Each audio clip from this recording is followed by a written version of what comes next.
Welcome to the third session in the LaunchPad Bootcamp program. This week we'll be focusing on the business model sales advantage. I'd like to thank everyone for joining us today. We're delighted to host you all and hope you enjoy the discussion today. Before we begin, it's my honor to acknowledge the traditional owners of the land. Whilst we are dispersed across many traditional lands, we are connected virtually. I'm coming from the unceded lands of the Boonwurrung, Boonwurrung and Wurundjeri Woiwurrung peoples of the Eastern Kulin Nations.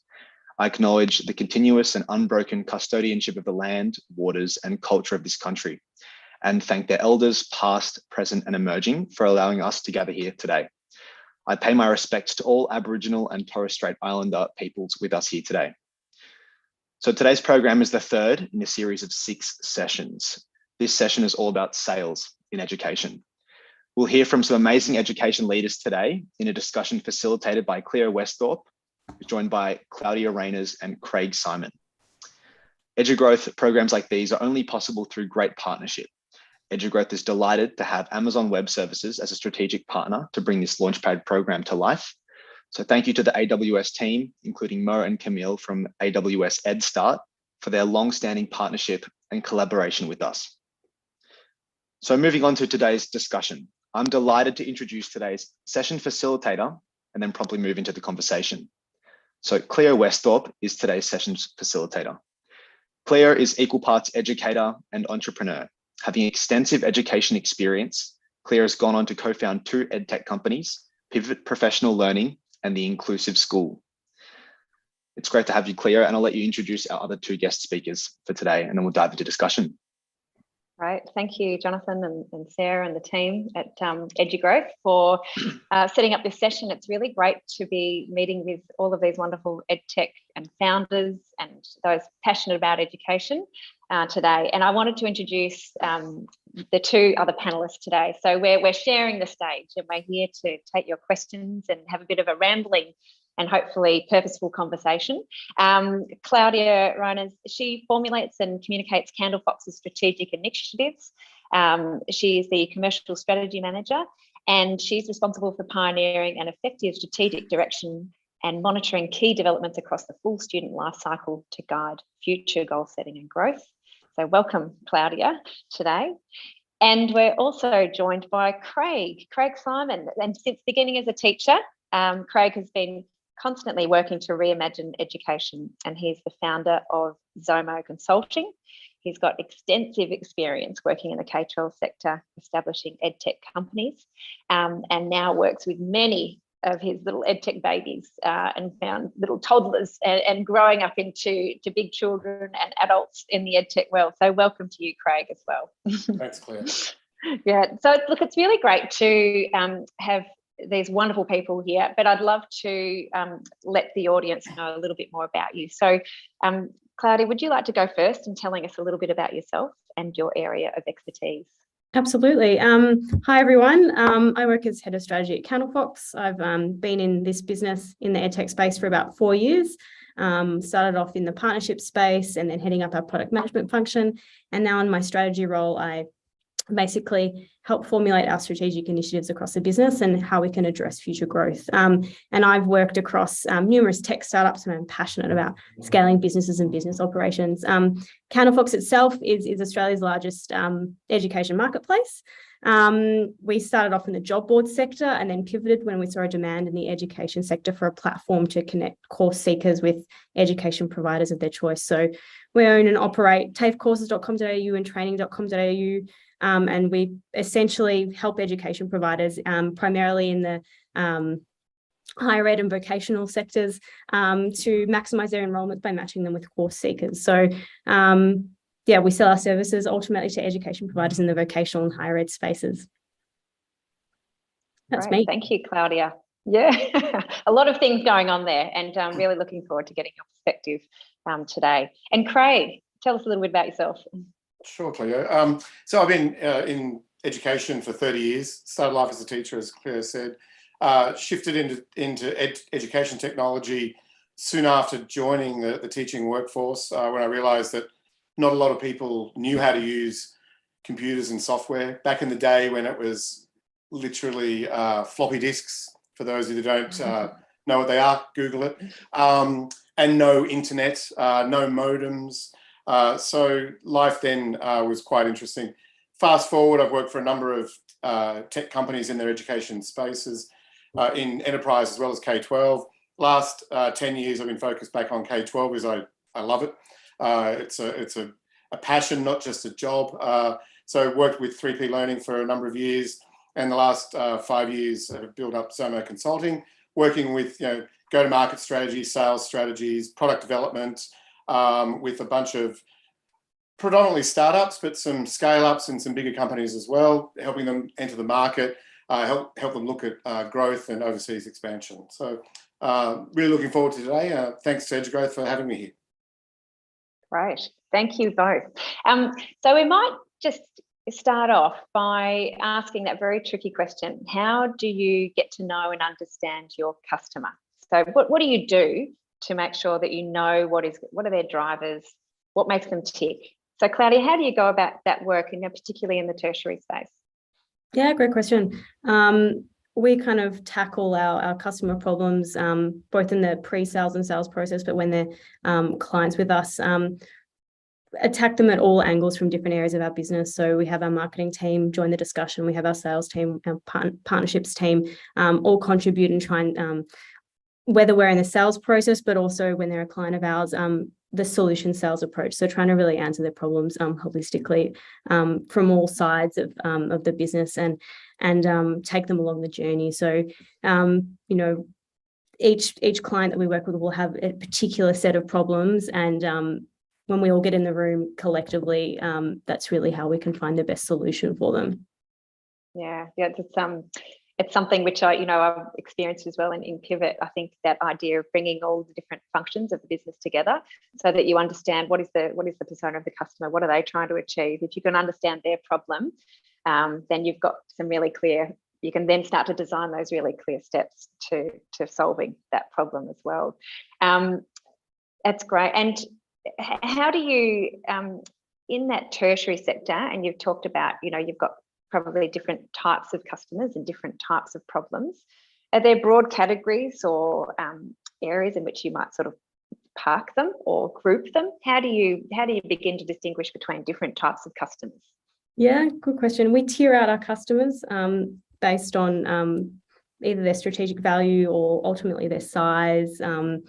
And yeah, it's an understanding, how we can, they will have a different set of problems. So a larger client will not necessarily see the value in our services to begin with. So the harder ones to tackle, and then the ones that really depend on our services. So we sort of tailor our offering accordingly as well. So we do bucket in terms of the size, but also the strategic value of a client. So a big TAFE is a huge sort of opportunity for us, whereas a smaller RTO is a smaller strategic player, but ultimately they're easier clients for us to work with, and we gel with them and can get them over the line a lot quicker. So it's a combination of sort of tackling the bigger fish, but also the ones that are easier for us to work with and easy to get over the line. So yeah, we tier out in terms of 3 or 4 categories usually when we're working with clients. Yeah, that's really helpful, particularly for those who are maybe just sort of starting to define that product market fit as well, and thinking about which services or products are going to be most appealing to different customers within your realm as well. And Craig, you've worked across many different businesses and obviously consult and hear lots of different stories about how edtech companies are trying to understand their customer. Do you want to share a little bit about what you've learned over the years? Yeah, sure. Probably 2 points. The first one is just talk to the customer. Get everyone talking to the customer. If I look at businesses that I don't think have been as successful as they could have been, one of the common things is they didn't really understand whether what they were building was solving a problem. And they didn't understand it because they didn't talk to the parents, didn't talk to the teachers, didn't talk to the students. I started work on a project the other day where the review cycle of the design went through tons and tons of people, but they're all adults. No one talked to the kids about it, and they're building a product for kids. And I just said, no, stop. You just don't go any further. Because if you're not talking to the people using the product. And you've got, in K-12, it's the buyers and the users and the influencers are often very different people, and you've got to understand all of them. So I would suggest that everyone in your business go and talk to the market, talk to the teachers, talk to principals, talk to parents, talk to kids, ask kids what they really like doing with their spare time. You know, they'll tell you what sort of things you should have designed in your product, because they're the things they're doing now. They're the things that keep them engaged. You should always make sure that, though, you couch what one person says with, you know, reality. Like, is that just one person's point of view, or is it a group of people? And testing that message over and over and over again is important. And back to Claudia's comment, it's not just important for the product developer or the CEO or the sales guy to know the market. Everyone in the business should know the market. Everyone should know what educators are up against. Everyone should know what problems are they're facing, so that when they're designing their building, they're wearing an educator's hat or a student's hat or a parent's hat or an administrator's hat. They've got to have that mindset, because if they don't, they'll go off and build things that are irrelevant. Or as a startup, you'll spend a ton of money, or actually I'll rephrase it, you'll waste a ton of money building things that don't add value to your product. And if they don't add value, it's just ridiculous even putting them in. Yeah, and that's that rings true, right? I'm thinking about my experiences with Pivot, where and being a teacher myself, you know, and working in a school and working in Pivot for many, many years concurrently. And it was really great to continuously test what we were doing in a school setting and with all those different stakeholders, as you mentioned. So how were students responding to our platform? How were the teachers responding, and what were their needs? And in particular, you know, their needs are very different to what a school leadership want. Absolutely. So teachers want confidentiality. They want the data at the right time. Whereas the leader is looking more at a system level or organisational change, and they're thinking ahead as well. So, you know, their time horizon is actually quite different. And a student, really, well, they just want to get to lunchtime or recess or whatever the next whatever next time is to hang out with their friends, right? But you know, they want to get off the app and onto TikTok. Yeah, exactly. And so having those focus groups is critical, and making sure you keep them close and you keep revisiting. And sometimes it's necessary to find new people to test your products against, because you actually need those people who are completely fresh to your product or your service to make sure it's still achieving its goal. Absolutely. And one thing that you do realise over time is teachers want to help.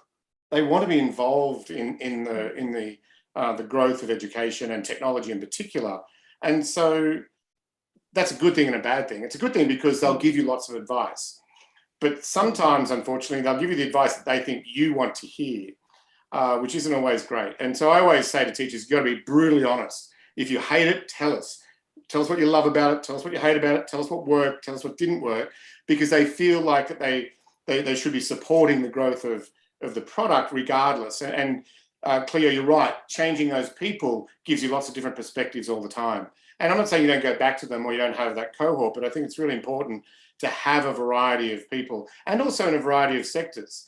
You know, the Catholic versus independent versus government, primary, secondary, rural, you know, all over the place. I think it's really important to make sure that cohort of people you're testing it with aren't just from one little sort of cohort of ecosystem that you know you're going to get the same answers from all the time, because that doesn't help you as a company.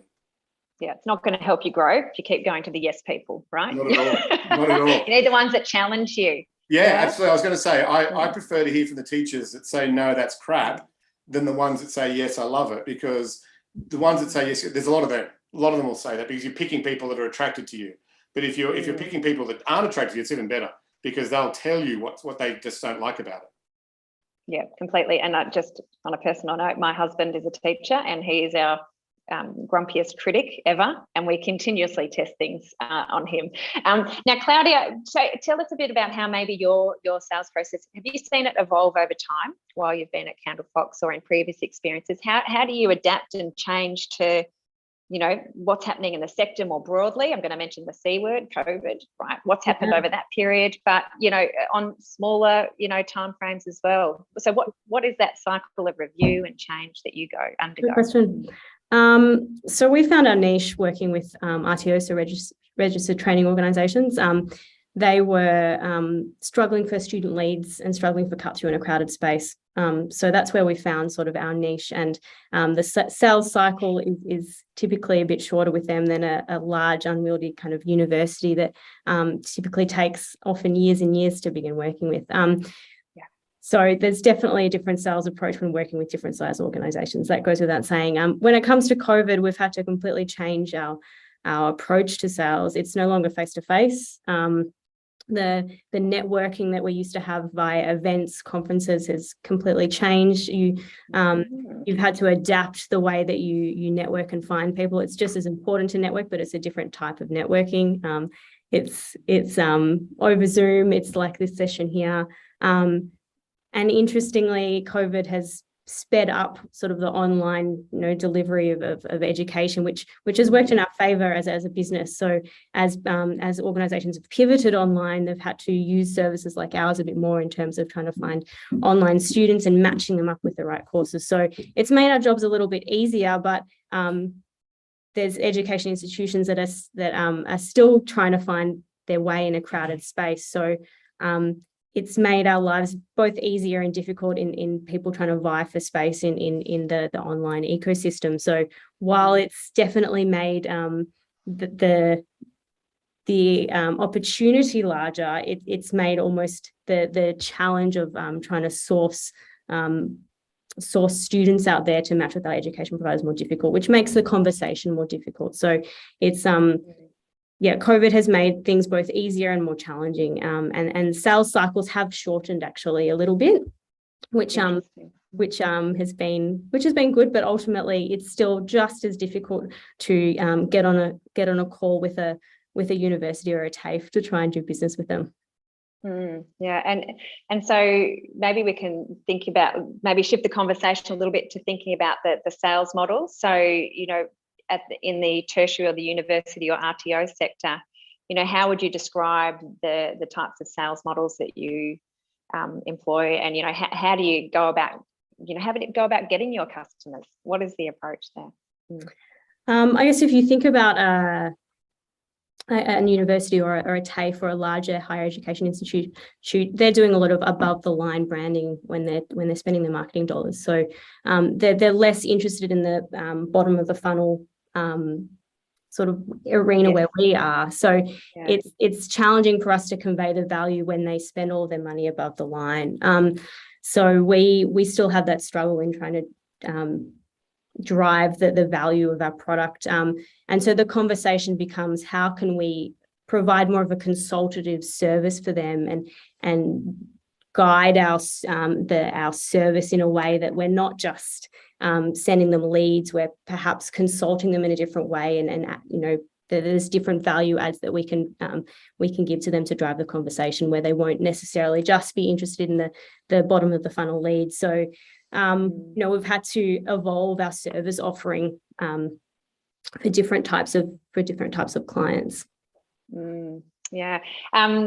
And what about, Craig, in the K-12 sector? What are the kinds of sales models you're seeing having good success? Does it depend on the type of offering or product? Tell us a little bit about what you've seen. I have one rule about selling to schools, and that's don't sell. Let them buy from you. And in all seriousness, the old traditional method of sales attack doesn't work. It doesn't work with teachers, parents, doesn't work with administrators. You've got to build trust. You've got to build a thought leadership brand first.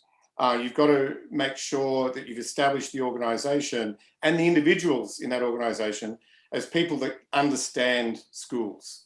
They've got to understand education. They've got to understand the problems.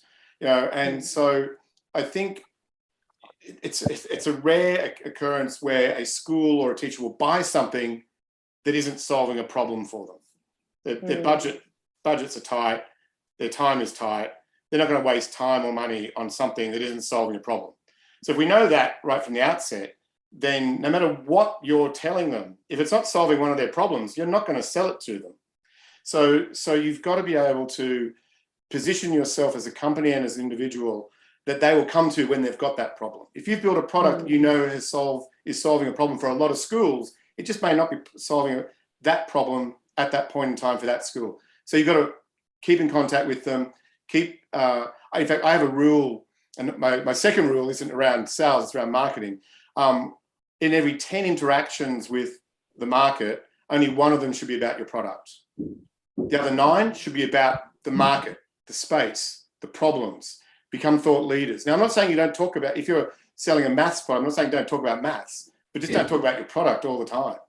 They'll just get sick of it. But if you build white papers, share things on various social pages, they will come back at some stage. But you've got to build that trust and build that relationship. And the only way to do that is to make sure, initially, harking back to our first part of the conversation, you've got to have the product that they know will solve the problem. Now, they may not want it right then and there, but if they know that it will help them, they'll come back to you at some stage. And it's interesting, there was 2 questions, and they're both very similar about the level of importance of the person you're selling to. To me, they're all equally important. If you don't have a product that can help tick the box for the teacher, the administrator, and the student, and it's only ticking the student box, then you've got a B2C product. And that's okay. But if you want to go after a school, then you need to be able to say to the teacher, we understand what you're going through when you're loading up classes, when you're allocating content to students, when you're marking, when you're reviewing, all the things that they do on a day-to-day basis, not in the platform, but just generally speaking. Then if you don't know that and don't understand that, then don't try and build for them. Just stick with the B2C. And again, I'm not undermining the B2C. It's a great market, and it's still a market that grows, and I work with clients in, but don't think that just because you've got a good B2C product, you can take it to schools. So there were 2 questions around who was most important. They're all equally important, as far as I'm concerned. You need that administrator, student, teacher, that sort of holy grail of 3 to all be happy. You need them to understand that what you're building is the right thing for them. And then that then dovetails directly into your sales approach. Although you're going to sell to the buyer, they're not going to be the user. Especially if you've got a student-based product, the teacher or the administrator might use the admin portal, but they're not going to use the kids version, the actual content. And if you haven't met the needs of the child, but the teachers love the admin side, you're going to fail, because the kids just won't use it. They'll complain about it. Oh, miss, why do we have to do this? And then all of a sudden the teacher goes, oh, this is too hard. I'm not going to roll it out because the kids whinge about it every time. What you want is kids going, miss, can we use product A, B, or C? You want them excited. And then you as a teacher want to be able to go, oh, it's so easy to use. So you've got to have that synergy. And we'll talk later about contracts. That also comes into administration. Whether it's a multi-year auto-renewal contract, you've got to address the product and your commercial business at all those levels. Yeah, and I think that the salient point there is that maybe going through those customer personas, which is lengthy work and lots of discussion and lots of collaboration. And Claudia, you mentioned before, bringing all of your different units and the functions within the business around the table to understand the customer is such important work. And there's no shortcut around that, because by understanding their drivers and their pain points, you're the people who are the front facing in the organization, who are then having the conversations with the buyer. You can speak authentically because you do understand, you can put yourself in their shoes, and what is going to make them tick, and you can preempt some of those aspects in your conversations too. And I think that, being ahead of the curve in some of those conversations. So as you mentioned, Craig, out of the 10 things you talk to an organisation about or a school about, you want to be able them to infer your understanding of their context. They want to know that you get it. Yeah. They want to know that you feel their pain, and that that the dramas that schools go under in the first 2 weeks of a term, because it's like you turn everything on its head, and you probably shouldn't contact a school in that particular time. So just knowing the rhythms of the year. So what would you say about, I'm going to go on a bit of a tangent there, but how would you think about the calendar of the year? Now we've got a tertiary and a K-12 perspective, but should that play a role in maybe the way you roll out your sales cycle in a school? When do you contact schools? How often? What are you thinking about there, Craig, when you're talking to your K-12 EdTech people? Yeah, over the years, I've sort of tried to build a little bit of a model of when sales occur across the 12 months. And no surprise, January, it's almost 0%. December, it's sort of getting up. But the spikes, there's really two from my perspective. One is October and one is June. And so what you should be doing is, if you're expecting an order to come in, and this depends on, and so the time frame, Cleo, depends on how long your sales cycle is. If you are for a few years and realize that your sales cycle is 3 months and you're expecting orders to come in October, then you've got to wind back and build out your program of events to start 3 months earlier. If your sales cycle is only 4 weeks, then you don't want to start too early because they'll forget about you. And so therefore you've got to time it so that it fits in, and it is product dependent. It depends on how long you as a company take to sell. And sometimes that's impossible to work out until you test and you get out there and you just see how long it takes. It also is dependent on whether you're selling at one school or into a system, a Catholic education system, or the Anglican system, or a district in the Department of Ed. So that also has to be taken into context, and understanding that ultimately revenue will flow through in June and October for most K-12 vendors. Then you need to work out what your sales cycle looks like. You need to know when to ramp up your social marketing to get leads generating and coming through. You need to know when your sales guys should be talking more about your product and less about the market. And it's really important to keep a really tight measure on that, because if you miss it, if your sales cycle is 3 months and you start in September, you're in trouble straight away, because you're going to hit them at that peak period of Christmas holidays, and they're not going to be buying. You just lost them. So, so I think they're all the elements that you need to play with, I think. Yeah, and ask, right? You need to ask your customers when it fits in. And so, and what about you, Claudia? What is your sales cycle? Are they longer? Are they? You've talked about some of the shorter ones. Tell us about maybe some of the ones that you have to invest more heavily in. Yeah, absolutely. So we're at the mercy of seasonality in the tertiary space, where enrollments are typically high at the beginning of the year. With the advent of more online courses, you start to see more people enrolling in higher ed and vocational courses throughout the year. But ultimately, that means that we're basically looking at the financial year, and we're looking at January and June as our highest, as our most successful times of year to sort of bring on clients. And we look at the sales cycle that can be as long as 6 months up to a year. So you really need to adjust accordingly, where we can get some quick wins in those peak seasonality times, where providers are really looking to get more leads through the door quickly. Quite often for bigger clients, they might revise their marketing budgets month on month, yes, but they won't commit to new vendors more than once a year. So it's definitely a challenge to have those conversations, be it 3 to 6 months before that point in time when they're actually going to be allocating those budgets for a new vendor, if you're looking at a higher ed or a university type provider. So yeah, often when you're looking at 6 to 12 month sales cycles, it can be challenging, but with smaller clients where they've got more flex there, you might have a much more smaller sales cycle, and you can get in the door a little bit more easily. But yeah, definitely at the mercy of the seasonality in the sector there, and where marketing budgets will dip in and out, and will go up and down depending on the time of year. And thanks, Claudia. There's a question from the chat as well. The question is, how big does an enterprise need to be to justify a dedicated strategy manager, knowing your role, Claudia, outside of the founders? And what makes a good strategy manager in terms of background and experience? It's a good question. I have a startup background, so I've sort of grown up with startups. I guess that's what gives me good experience in Intel in being in a strategy role. I guess where our business is over 80, 90 people now, and the executive team, there's about 6 of them, are busy running the business, and so I have the luxury of being able to help them look at sort of future growth opportunities. So I think we're at that size where we were able to build out a strategy function. But I think ultimately when you need to look at, I guess, scaling out, is it scaling bigger, scaling quickly, a strategy function is always useful.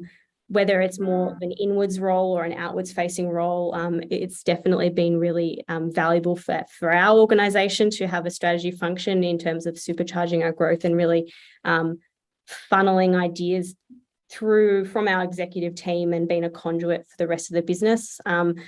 But yeah, I think having a strong sort of operations background, but also sales, client relationship management background as well, and sort of joining those 2 levels of experience makes for a good strategy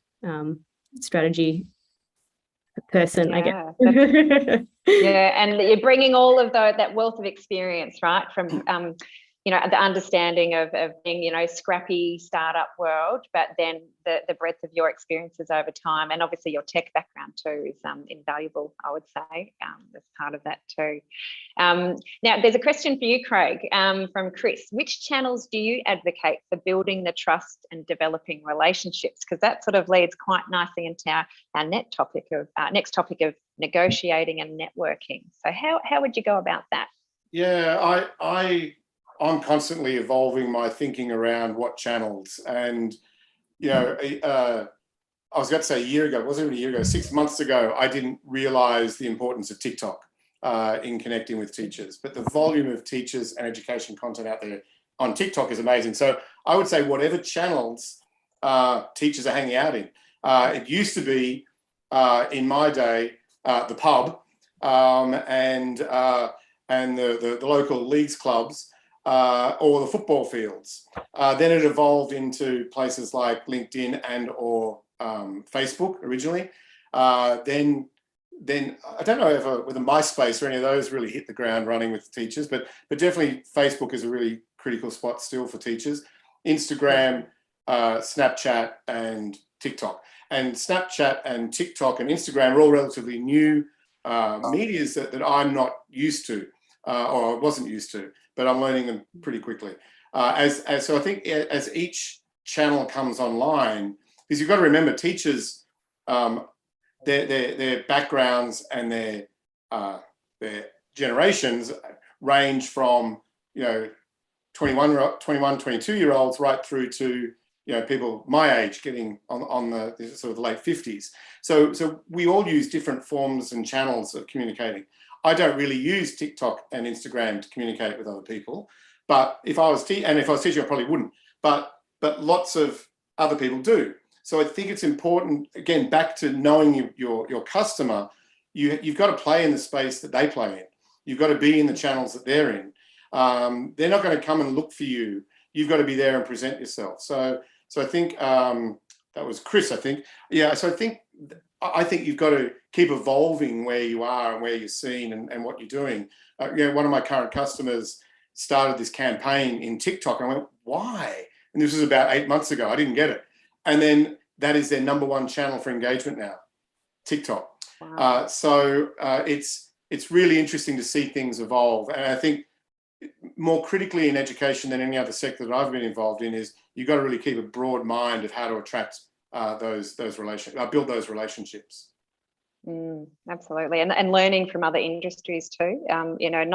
Because you can become, you can live in that ed bubble. Yes. Speaking as an educator in ed tech as well, and in schools, and that's kind of my space. And it's important, yes, to sort of crack open the window a little bit occasionally, as Absolutely. Much as possible, and stay abreast of what else is happening and how other industries are working and transforming and evolving. What about you, Claudia? How do you stay current with trends and what your users and your buyers are looking for and how they're finding you, because often we have to go on, as you say, Craig, we've got to go and present ourselves and put ourselves in the mix as a choice.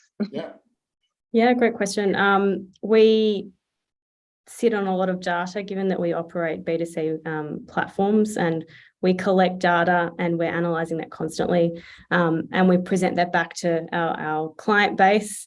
And a lot of what we do is, or the way that we get clients our way, is word of mouth, but networking. And so we spend a lot of time communicating, issuing reports, having discussions, allowing the information that we have and the knowledge that we have about our user base and the trends that we're seeing in the market to sort of filter through essentially everyone that we know in the industry, be it our clients or whoever we used to work with, forums like this, anyone that we talk to, we share our knowledge and we share what we know, and sort of funnel that back to the business as well, and any information that we get, so we can try and evolve our market facing product as well. So a large part of what we do as well is being in market and constantly evaluating what our users need, what's happening in the marketplace from a legislation perspective, how the new government, statewide, federal governments, how those changes affecting student behaviour, student intent,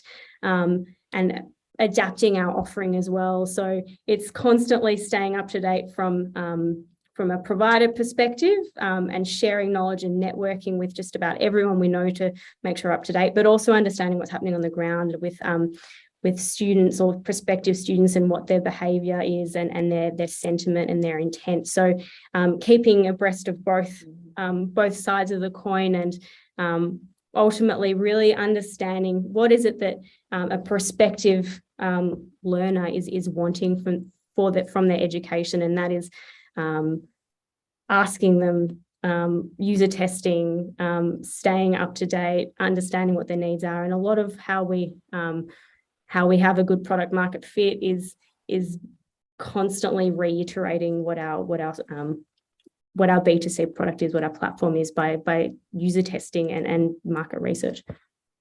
And you've hinted at that idea of that networking, right? So networking has great value in education, and it's not always with a clear there's no end goal, payback, right? Yeah, exactly. No, that's right. And it has to be, investing in the relationship for the relationship, not necessarily for an outcome. So Craig, what do you think about networking, and how might it have, changed as well through, with shifting online and remote, and, maybe less of those sort of physical opportunities to build your network, which, may have been a little bit easier back in the day when you could maybe turn up at conferences and get out and about. So how are you seeing people network with this new world order? Yeah, it's not easy, and I hear that often. It's not easy is the common sort of catch cry at the moment. I think obviously LinkedIn is a good spot to be able to connect with people that are either your target market or on the periphery of your target market. I about 2 years ago I would have said not a lot of teachers spend a lot of time in LinkedIn, but more and more are now. So you're able to find more teachers online in LinkedIn. Facebook has always been a spot where teachers hang out in, but it's very hard because most teachers have that personal, professional interaction with each other on Facebook. It's very difficult for a vendor to step into that conversation. So I'm always really careful. Twitter is a space that I think helps you network, and following specific tweet ups or groups that are around like-minded things, sustainability, for example, or maths or phonics, whatever it might be. So I think looking at those digital spaces of connecting, and it also gives you the ability to not have to be the front and center all the time.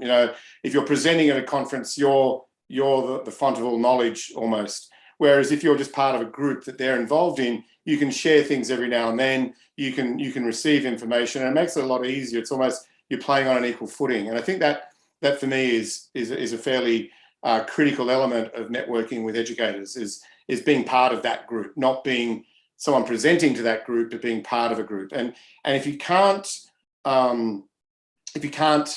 sort of find somewhere, then build somewhere. You know, I've seen a lot of really good companies build advisory boards that bring in a whole pile of teachers, you know, or product advisement teams that their sole purpose is just to understand more about them and their business. And then when they go back and they connect, then you get a much bigger following on whatever platform it is that you connected with them in the first place. Things like this are really important. Things like this and running sessions for customers to network, not to sell to.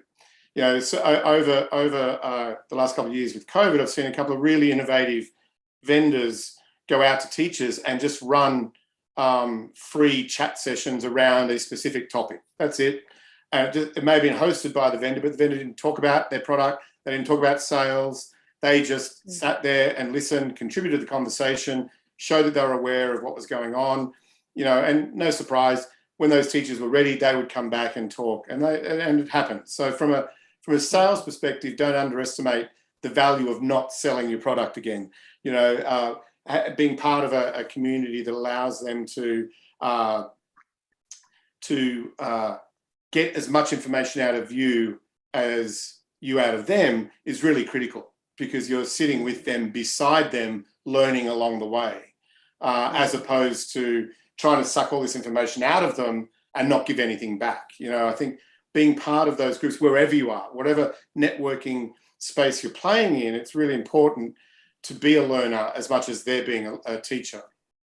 And you can do that in a really, like you say, in a very you know, in a way that you are giving away something for free, right? Like we're you know, we in my various ed tech and ed businesses, you know, we have, you know, developed white papers, for example, where we've pulled and crunched all the data about, you know, student wellbeing, for example, or we're developing, you know, free webinars, for example, around inclusive approaches to education. And there's an opportunity there to sort of, I guess you're building brand awareness first and foremost. You're building trust, which links back to an earlier point that was raised by one of the audience members, which is really critical, because you need to be seen as you know, critical for us. We need to be seen as evidence informed and research driven, and that we are, you know, we use data in a way that is purposeful, and it is not about you know, we're not going to go and on-sell the data, for example, to other companies, or, you know, we don't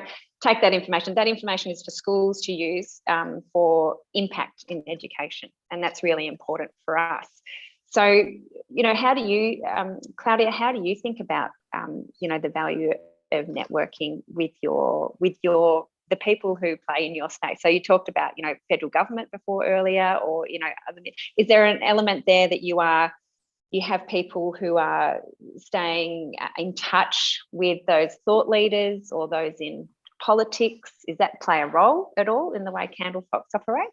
Yeah, I think for us it's more we stay on top of what's happening at a you know, politics, sort of the federal, state level. But for us, it's really important to just stay in touch with anyone in the industry. So be it the business owner of an ITO, or someone who's simply working in administration of a university. It's just really speaking to anyone who we can share our knowledge and thought leadership with in the industry, because no one in our network everyone in our network is valuable. So you know, whether it's this forum here, or it's speaking with someone who we met along the way and is just a friend of someone else who's working at a TAFE. There's no bad connection in our network. Everyone can share. Everyone can share. Sorry, what was that? There's so much power in being able to share our knowledge, and we feel, you know, and you've touched on this as well, be it roundtables or webinars, if you can not have a sales conversation and simply have a discussion about the value that there is in sharing knowledge in what's happening in the space, and I guess going about the challenges that there are in the sector together, then you can ultimately have those really strong conversations. So I wouldn't go so far as saying that we need to, we engage with government in that sense, but anyone who we feel is interested in hearing about our story and wanting to drive better outcomes for students in the sector, that's a valuable conversation to have. So roundtables with clients, white papers, all of the things you guys have discussed as well are valuable networking opportunities.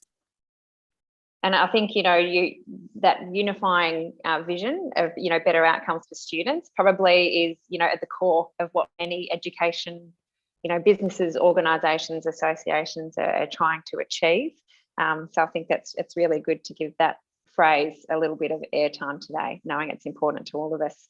I'm just mindful of time, and I wanted to, and I know that Will has asked a question about, we might just address that question before we move on to talking about, the sales contract and getting things over the line. Will's asked the question, what are your thoughts on engaging with education associations, given how fragmented the market is? Would anyone like to take that? I'll give my 2 bits worth in the schools sector.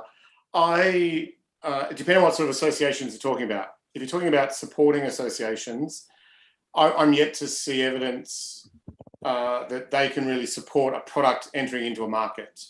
They need to be very at arm's length. So often from an association perspective, if you're talking about a supplementary type association, then it's great to chat with them. They're really, really good places to get an understanding of the personas and the buyers. They've got access to the people you want to talk to. So I don't think, I'm not suggesting it's not worth targeting them. I think it's just not worth trying to get them to help you get their product, getting them to get your product into market. If you're talking about associations such as systemic groups, so Catholic education officers around the country, definitely worth talking to them.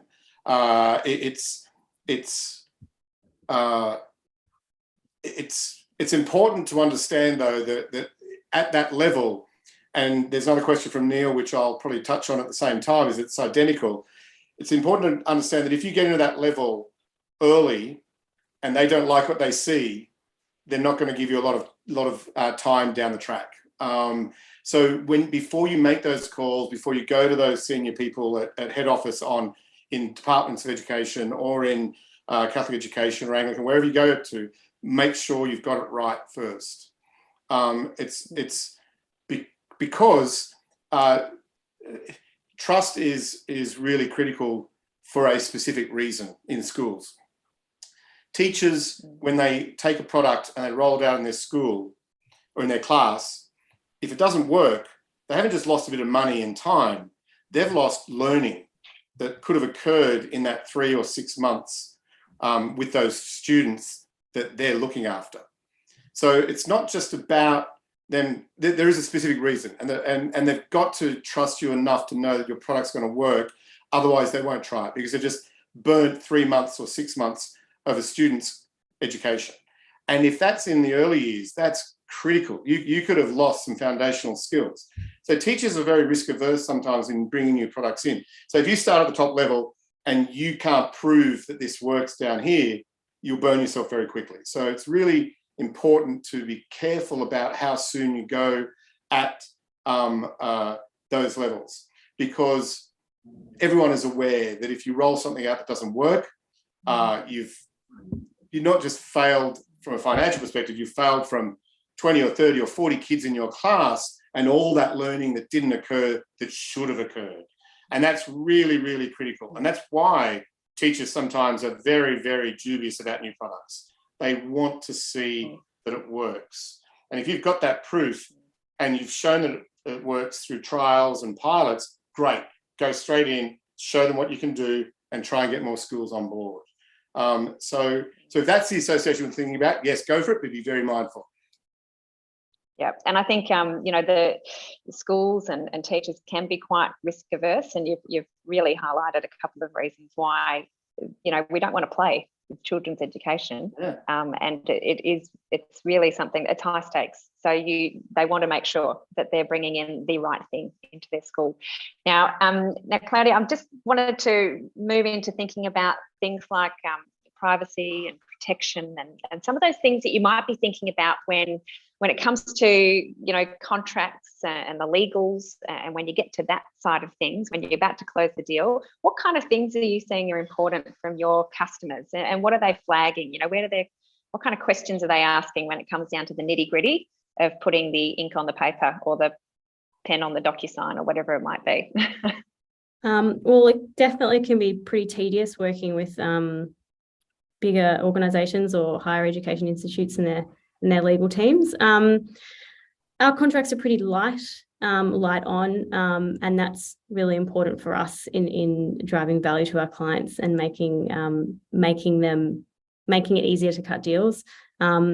For us, it's been really important when getting contracts over the line is we offer a 3-month trial period where either party can back out at any time, and after that's a general 30-day cancellation period. So for us, they are very, very much a light contract. We have a master service agreement and then an SOW that will often revise pricing on, but our standard contract is not too rigid that will make it challenging for people to sign. And so when you look through our master service agreement, there's quite a lot on privacy around data and what we do with third-party data and stuff like that. So it's taken us a while to get to a point in time where it's watertight, but it does get a good look over depending on the size of the organization that we're doing a deal with. So that definitely lengthens the time needed to get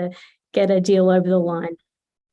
Yeah, and look, going from big organizations, 80, 90, 100 employees, and big contracts, and then coming down, like Craig, you would see maybe some organizations who might be a solo or a couple of people. How do you find that they navigate that space around legals? Do you recommend early that they go and they bring in a legal team, or they go for something a little bit more templated, off the shelf? How do you guide your edtech businesses along that bit of the journey, because it's important, right? Absolutely, yeah. It's so I'm not a big fan of big contracts. I think I prefer an order form, and with the T's and C's and a privacy agreement, and that privacy agreement might be sitting on the website with just a link out to it. I think schools don't have legal departments normally to review massive big legal contracts. They want something nice and simple. So I'm all for having a templated approach, but Claudia said something that I think is critical. You don't want to get to the end when they've asked for the contract and then have the contract blow the deal up. That's just horrible. You don't want to spend all that time and work only to have it blow up because the commercials don't work. And so I think as long as you are fair in what you've put into the contract and you're not asking for anything that's absurd, then most schools will be okay, as long as it's a reasonably easy thing to read. And again, I'm a big fan of order forms as opposed to contracts for schools. And then you back that up with whatever additional information that they want to guarantee with. If you're dealing with the Department of Education, they'll probably want a contract of some sort. Normally, it's going to be their contract. Normally, they've got a vendor contract that you've got to retrofit to fit theirs anyway. So the things that I think really are critical, more so in schools than reams of legal stuff, is they're going to ask for a discount. Without a doubt, they're going to want a lower price than what you've told them. So I would be prepared with a multi-year contract and say, okay, well, you want a lower price, I want a longer contract. I'll give you X% off, but you need to give me a 2 or 3 year commitment. And then they might go, oh, it's still too expensive. Okay, well, I'll tell you what, you pay the whole 3 years up front and I'll give you another discount. So I think you've got to be mindful of the fact that you can negotiate at that contract level, and not do stupid things, and not let it get in the way of the sale. But I think it's important to know that there are budget limitations in a lot of schools, and if you've proven, and if they're buying from you, by the way, you've proven value to them already. Schools don't want to keep chopping and changing products year after year after year. So if you've proven that you've got value, and you can continue to prove you've got value throughout the year, then you should have an ongoing relationship with them and a long-term contract. So be prepared for a 3-year agreement, or a 2-year agreement at least, to be able to counter their claim for discount, or their ask for discount. Yeah, great. Thank you, Craig. Now, there's one more question, which is very popular, and the team on the line would like to know, Craig, do you have any experience on the efficacy of direct email to schools using a teacher database? Last question before we wrap up. Give us a 30-second soundbite. I have got experience, and it is actually the two extremes. I've seen teacher databases work really well with some products, and I've seen them fail dismally. And I know that's not a great answer. I'm really sorry to Neil, who asked that question in there, and to everyone else listening. But I think it just depends on your product. You know, I think if it's something that is really ticking lots of boxes early on, a direct mail list is great. If you go and the way I would work that out, by the way, is I'd go physically or personally, I would email or call 10 schools. If all 10 go, oh my God, that's fantastic, then I would do an email out to more teachers. If 9 say, no, then I wouldn't bother with a database. So I would do a bit of testing first, Neil. Yeah, great. And that both of you, Claudia and Craig, have mentioned user testing, so critically important. Remember, your users are people, and they have needs and wants, and being in tune with that is really important. So I'm going to wrap up and say a big thanks on our behalf, but I'm going to throw over to Jonathan, who will wrap up the session today. Okay, thank you so much, guys. Thank you, Cleo, Claudia, and Craig, for giving us your time and expertise. There's been some great chemistry today. I'd personally suggest that you guys start a podcast so we can hear more, but I'll leave that up to you. It's been great to see the involvement and thoughtful questions from everyone viewing and participating today. Before we wrap up this first part of the session, I just wanted to quickly remind you all that EduTech 22 is coming up. 2022, pardon me, is coming up. So we're approaching the end of your opportunity to get a booth if you haven't yet, and join your colleagues. Just drop the link in the chat now to get some more information about that. That brings us to the end of the streamed portion of today's program. So thank you for everyone for joining us on Slido.